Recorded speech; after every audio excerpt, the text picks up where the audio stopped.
জালালাবাদ অ্যাসোসিয়েশনের বৈদেশিক নির্বাহী সম্মেলনের সম্মানিত সভাপতি, জালালাবাদ অ্যাসোসিয়েশনের সম্মানিত সভাপতি ডক্টর এ কে মুবিন, এই অধিবেশনে যিনি সভাপতিত্ব করছেন জালালাবাদ অ্যাসোসিয়েশনের প্রাক্তন সভাপতি সৈয়দ আব্দুল মুক্তাদির, আমাদের মধ্যে আরও উপস্থিত আমাদের প্রাক্তন সভাপতিবৃন্দ, বিশেষ করে সিএম তুফাইল স্বামী, ডাক্তার রানা, আমাদের অনেক গুরুত্বপূর্ণ জালালাবাদ অ্যাসোসিয়েশনের অফিসিয়াল, বিশেষ করে জাকাত তহবিলের chairman justice Tarek, vice president বৃন্দ,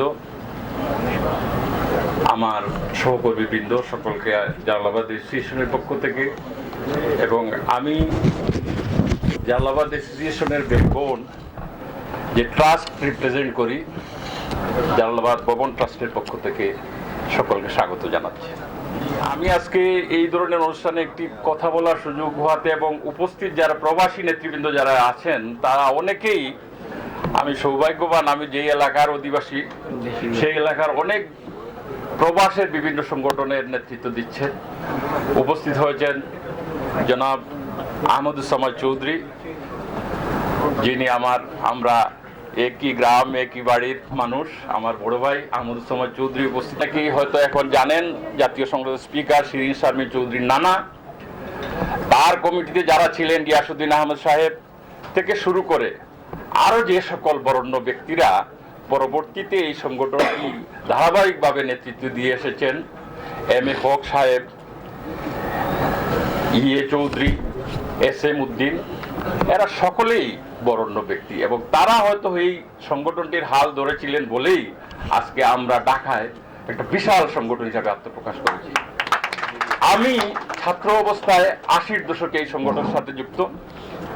আমার সুযোগ হয়েছে বরেণ্য ব্যক্তিদের সাথে সাধারণ সম্পাদক হিসেবে কাজ করার, বিশেষ করে মরহুম ইএ চৌধুরী সাথে সাধারণ সম্পাদক হিসেবে কাজ করার, বিশিষ্ট সিভিল সার্ভেন্ট মুফাজ্জল করিমের সাথে সাধারণ সম্পাদক হিসেবে কাজ করার, সৈয়দ আব্দুল মুক্তাদির সাথে সাধারণ সম্পাদক হিসেবে কাজ করার। জালালাবাদ অ্যাসোসিয়েশনে 80-র দশক থেকে এখনো পর্যন্ত বিভিন্নভাবে এই সংগঠনের সাথে যুক্ত আছি ছাত্র অবস্থা থেকে। আপনারা জানেন জালালাবাদ অ্যাসোসিয়েশন প্রতিষ্ঠার পরবর্তীতে আমাদের যে সকল ব্যক্তিবর্গরা এইটাকে নিয়ে স্বপ্ন দেখেছিলেন তাদের অনেকেই নেতৃস্থানীয় সিভিল সার্ভেন্ট ছিলেন, পাশাপাশি রাজনীতি এবং বিভিন্ন পেশায় দেশকে এবং জাতিকে নেতৃত্ব দিয়েছেন।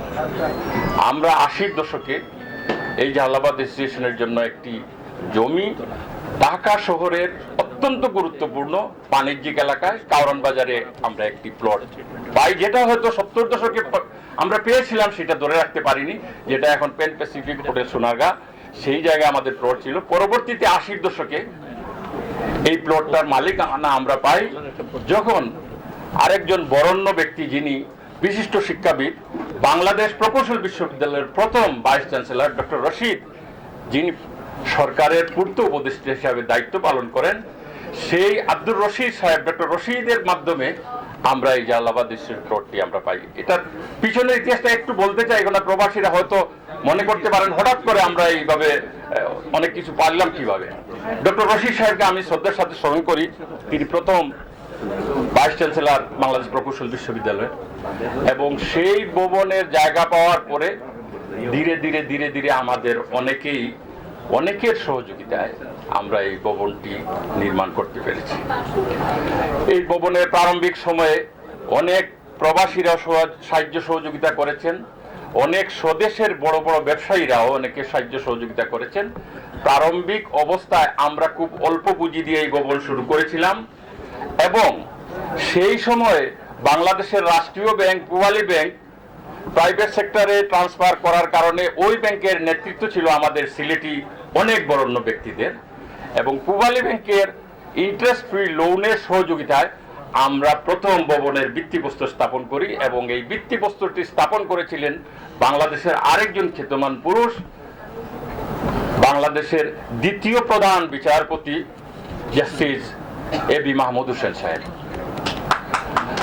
এই ভিত্তিপ্রস্তরের মধ্য দিয়ে তৎকালীন সময় এই ভবনের নেতৃত্বে ছিলেন ডক্টর এস ডি চৌধুরী, যিনিও বাংলাদেশ কৃষি বিশ্ববিদ্যালয়ের প্রথম ভাইস চ্যান্সেলর এবং আসাম বেঙ্গলের ফার্স্ট মুসলিম সায়েন্টিস্ট।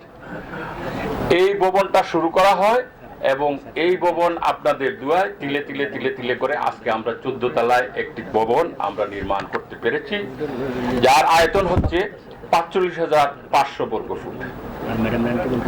প্রতিটি ফ্লোরে ৩৫০০ বর্গফুট এবং একটি ফ্লোরে আমরা আমাদের দপ্তর হিসাবে আমরা ট্রাস্টের নেতৃত্ব দেন।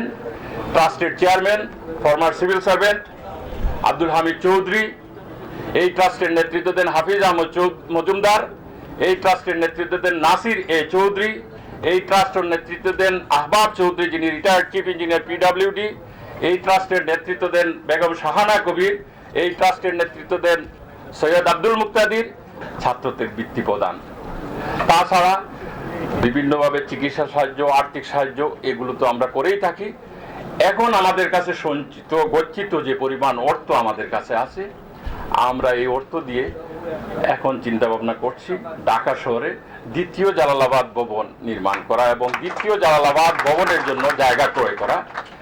ইতিপূর্বে আমাদের ট্রাস্ট সিদ্ধান্ত নিয়েছে, আমরা বিভিন্ন জাতীয় পত্রপত্রিকায় বিজ্ঞাপন দিয়েছি, আমরা গুরুত্বপূর্ণ ঢাকা শহরের যে কোনো জায়গায় একটি প্লট আমরা কিনব এবং সেই প্লট কিনে আমরা আগামীতে আমাদের যে স্বপ্ন আছে সেই স্বপ্নের মধ্যে প্রধানতম একটি কাজ হবে প্রবাসীদের নিয়ে এই ভবনের সাথে কিভাবে সম্পৃক্ত করা যায়।